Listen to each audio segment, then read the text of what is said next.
Olá pessoal, tudo bem? No vídeo de hoje eu tô com uma pessoa aqui muito especial que vai dar dicas para quem quer ter um pet, né? De preferência um cãozinho ou um gato para pequenos e micros apartamentos. Eu estou aqui com a Patrícia da Cão Cidadão. Ela é adestradora e ela vai compartilhar com a gente várias dicas para quem está justamente buscando ou querendo comprar, ter um cãozinho e saber como cuidar. Patrícia, tudo bem? Tudo bom, e você? Tudo jóia. Patrícia, me fala uma coisa. Dá para ter um cão quem mora num micro ou pequeno apartamento? Dependendo do cão, dá sim, e pensando que ele vai ter que ter alguma atividade fora de casa. Tá. Isso no caso do cãozinho. O gato, né, que você estava comentando com a gente, Isso. é um pouco mais fácil, né? O gato, a gente precisa preparar o ambiente para ele, porque ele não é um animal que normalmente você pega e sai de casa com ele, Tá. né? É um animal que você vai preparar a casa para que dentro de casa ele consiga ter atividade suficiente. É mais fácil do que com o cachorro nesse caso. E me fala uma coisa, no caso das raças, para quem tá, sei lá, no meu caso, por exemplo, que hoje eu moro sozinho.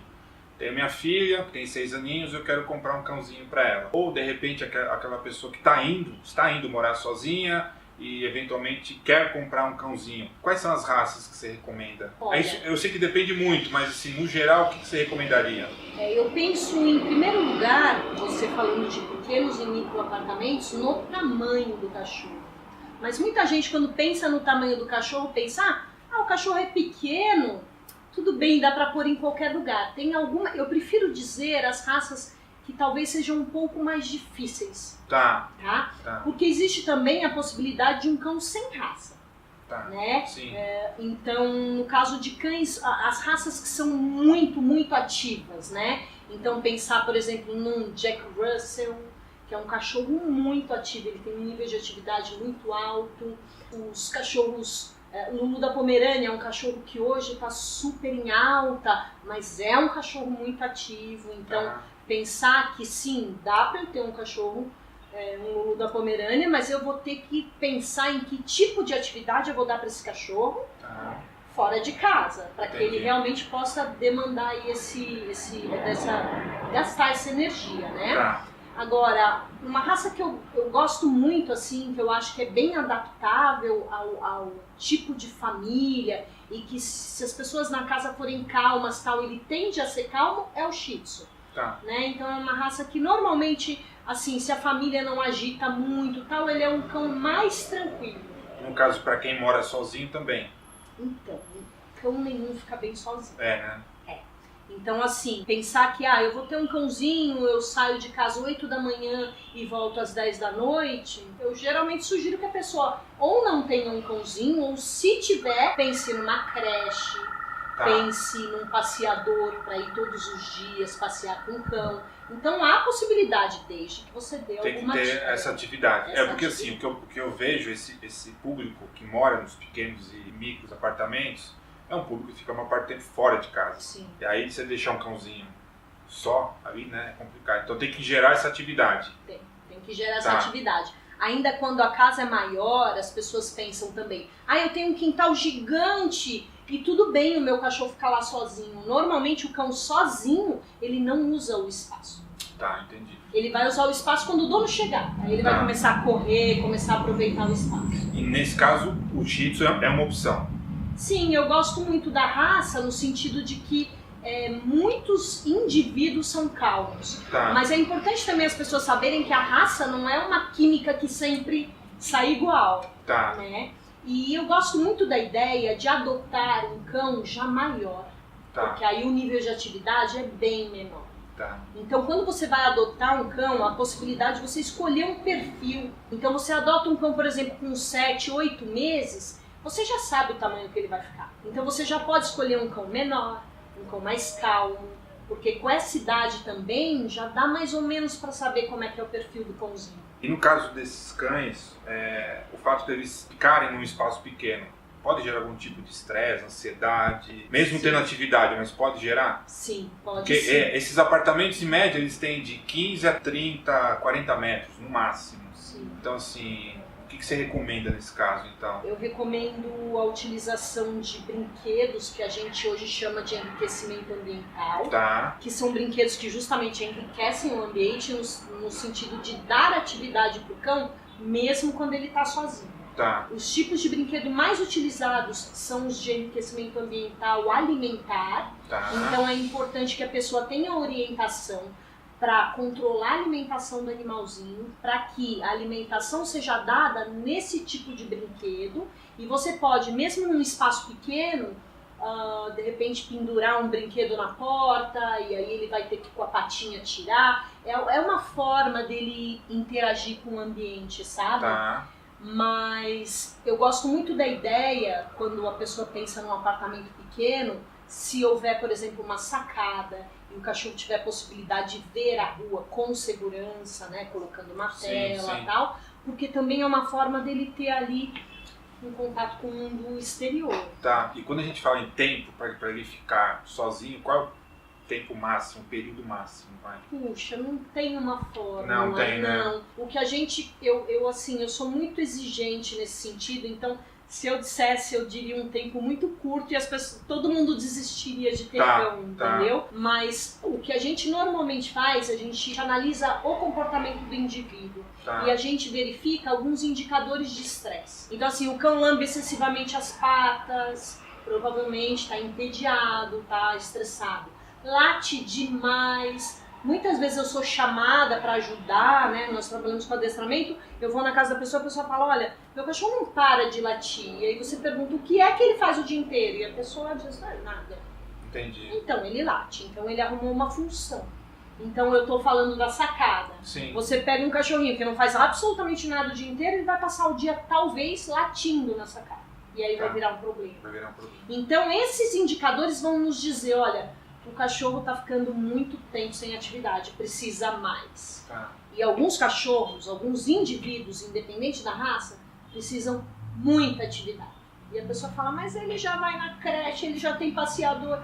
Infelizmente, para este indivíduo é pouco. Ele precisa de mais atividade. Entendi. Então tem que ter essa avaliação bem... Isso. E essa variação mesmo é de indivíduo. Tem a ver com a raça um pouco, mas é de indivíduo. E quando a gente fala de gato, muda muito? Muda muito. O gato já pode ficar mais tempo sozinho? Sim, porque ele já não é um animal que depende do grupo. Ele gosta do grupo. Tá. Ele gosta de estar em grupo, ele gosta de interagir, são animais carinhosos, dormem com a gente de conchinha, mais até do que cachorro, mas eles não a sobrevivência deles não depende de nós na essência do gato.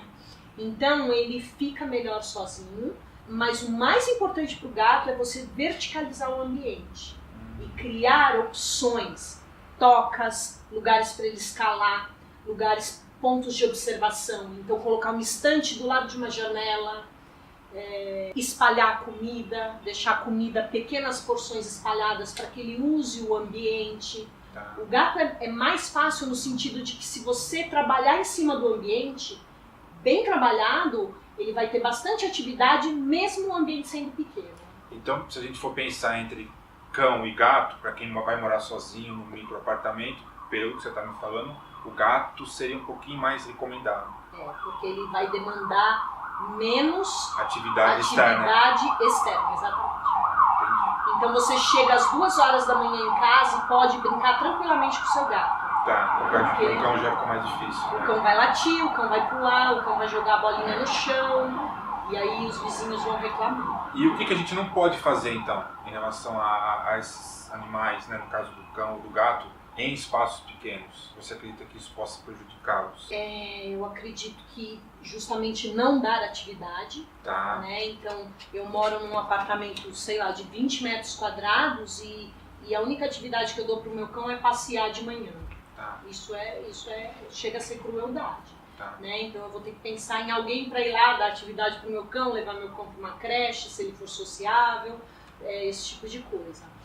No caso do gato, o gato ele tem uma relação muito forte com o ambiente. Então, procurar orientação para fazer uma divisão no ambiente de forma que o bem-estar dele não fique comprometido. Como colocar a caixa de areia perto da comida, e aí ele vai colocar a água num lugar onde talvez ele não beba água suficiente, que já é um problema para os gatos. Então eu acho que nas duas situações, tanto cão quanto gato, eu acho importante procurar a ajuda de um profissional.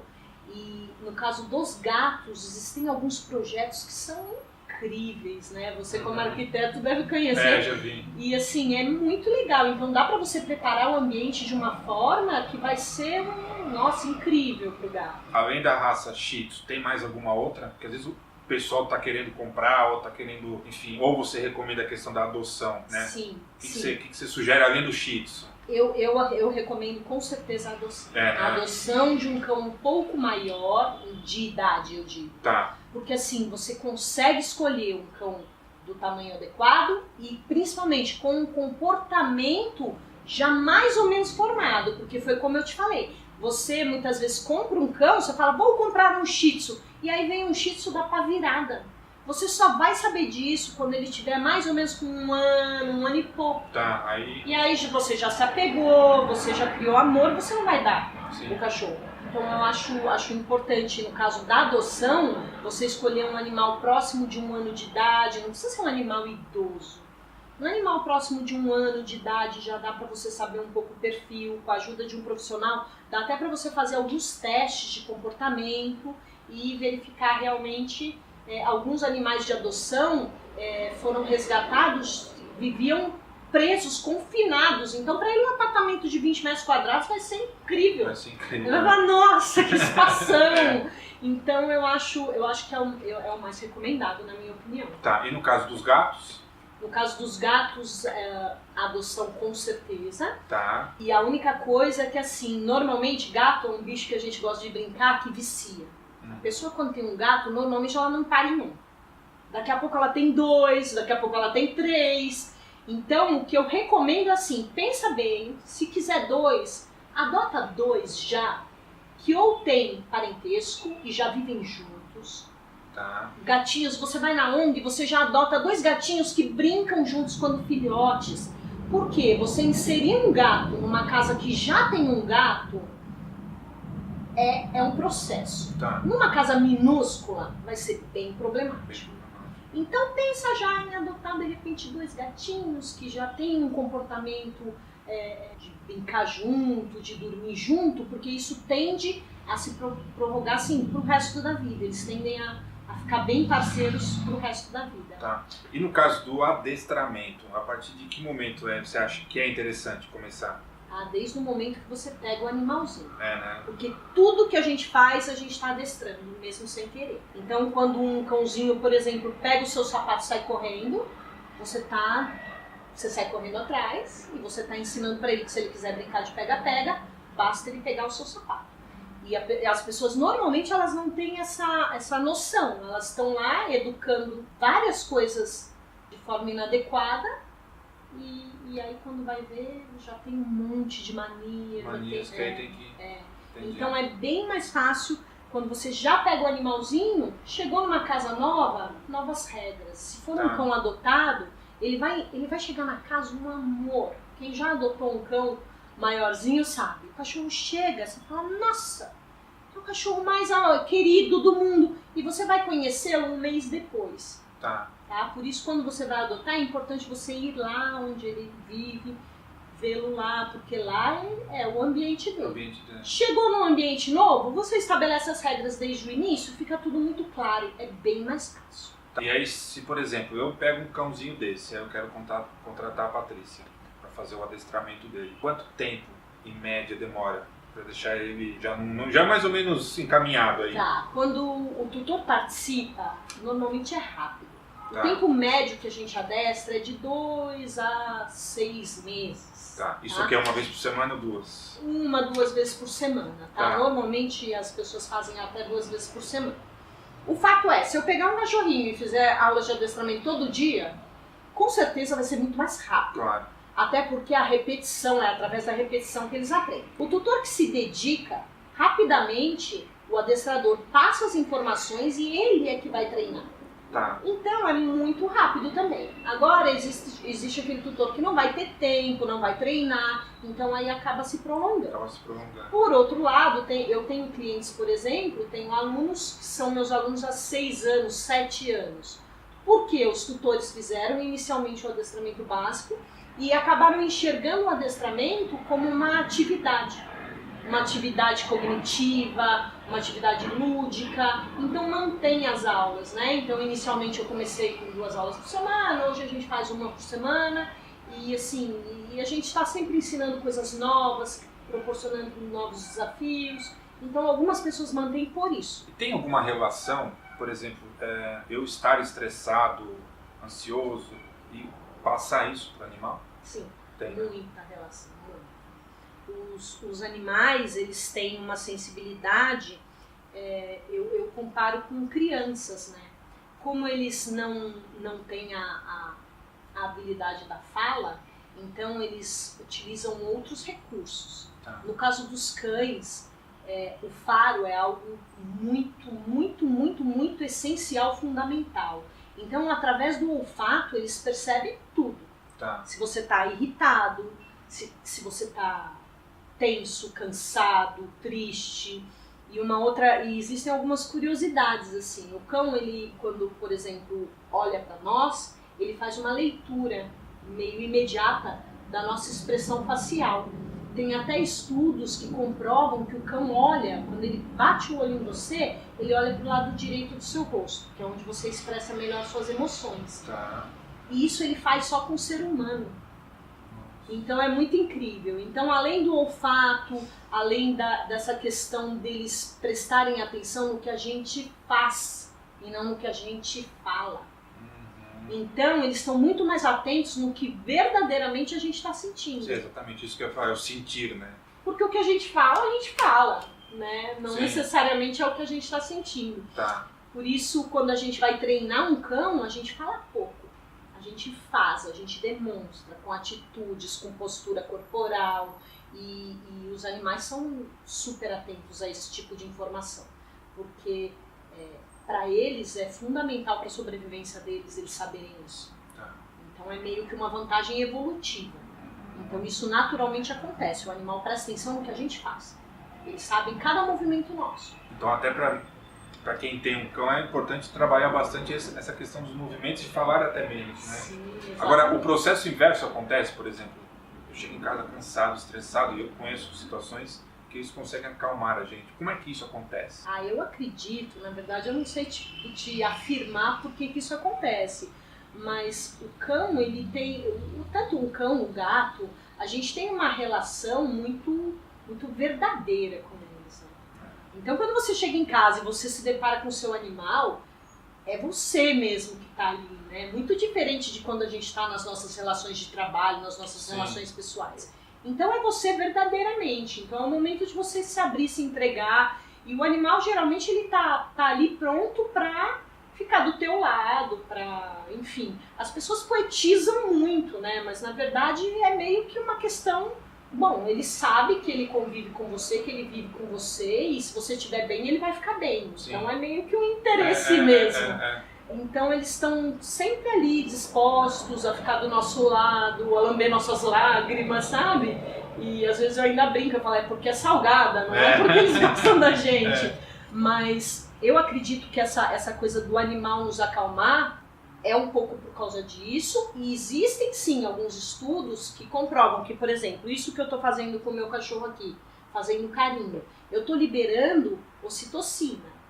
O bebê, quando amamenta, ele e a mãe liberam ocitocina, isso aumenta o vínculo, e isso acalma. Gera uma conexão. Né? Isso, então o cão também libera ocitocina. Então, assim, existe sim toda uma questão hormonal, toda uma questão da coisa de você ter alguém para acariciar e que vai receber o teu carinho e tal, e a coisa de você ser verdadeiro, você ser você mesmo. Pra gente finalizar, Patrícia, a relação do cão e do gato com a criança, a partir de que momento você entende que é o ideal? Porque assim, por exemplo, hoje eu tenho uma filha de 6 anos, ela tá louca para ter um cãozinho, né? Mas eu tenho essa situação que hoje eu moro sozinho, então para eu ter um cãozinho tem toda essa questão que você já me ensinou, eu vou ter que ter atividade e tudo mais, e às vezes eu quero viajar, tem todo esse processo. Sim. Da mesma forma que eu tenho as famílias que eu trabalho, né, às vezes os clientes que estão se divorciando também, que às vezes estão com a filhinha ou o filhinho, querem comprar um cãozinho. O que você sugere aí? Né? Qual que é o melhor caminho nesse caso? Porque Você assim, diz... ela não mora comigo. Sim. Então ela vem eventualmente durante a semana, aos finais de semana. Então ela não vai estar presente com o cãozinho todos os dias. Mas aí eu fico nessa dúvida, falo, meu Deus, né? Depois ela vai embora, o cãozinho fica comigo. Tem toda essa questão. Então, qual que você acha que é o melhor caminho nesse caso? Porque eu entendo que tem a relação da criança com o cão, que, nossa, toda criança, né, quer ter um cãozinho. Sim. E eu não quero privar isso. Dela que eu tiro, eu sei o quanto foi importante, né? Então, na verdade, eu estou te fazendo duas perguntas, né? A partir de que momento você entende que é ideal um animal, um animalzinho de estimação, seja um gato ou um cãozinho? E como lidar com essa situação, por exemplo, de pais que são divorciados que querem ter um animal? Legal. Eu tenho assim, uma preocupação grande quando a pessoa ela diz que, bom, agora meu filho tem, por exemplo, sei lá, 8 anos e eu vou comprar um cãozinho e ele vai cuidar. Ele não vai cuidar. Sim. Tá? Então, assim, desde que você saiba que a responsabilidade vai ser sua, eu acredito que, por exemplo, 6 anos é uma idade maravilhosa. A criança já está percebendo o outro. É um aprendizado maravilhoso a convivência com o animal, porque ela vai aprender a perceber a emoção do animal, a respeitar isso. Então eu acho que para o amadurecimento da criança é maravilhoso. Então eu gosto muito. Criança muito pequena, engatinhando e tal, ela não vai perceber o animal. Tá. Tudo bem, você quer ter um cão? Pode ter um cão. Mas assim, o cão não vai ser da criança. O cão passa, a criança passa a realmente ter uma relação a partir daquela idade que ela começa a perceber o outro, que ela começa a se relacionar e não achar que o mundo gira em torno dela. Sim. Então eu acho isso um fator importante a ser analisado. Famílias estão se separando e querem ter um cãozinho. Eu acho que alguém vai ter que tomar essa atitude e assumir isso. Mesmo que o cão vá e volte para casa de um de outro, porque um dia pode sair uma briga e aí? Pois é. Então, assim, alguém tem que assumir isso. Então, assim, o cão é meu.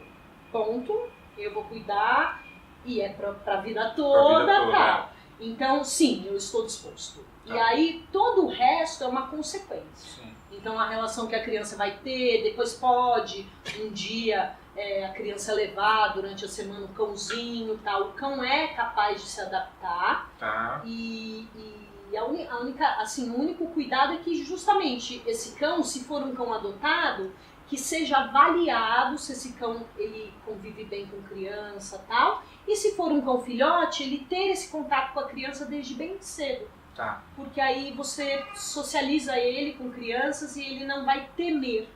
Porque muitos cães pequenos têm medo de criança. Porque elas pulam, elas gritam, elas se movimentam de forma bruta. Então é só esse tipo de cuidado. Ah, legal. Tem mais alguma coisa? Daria como dica? Tem tanta coisa, mas pra gente assim, finalizar.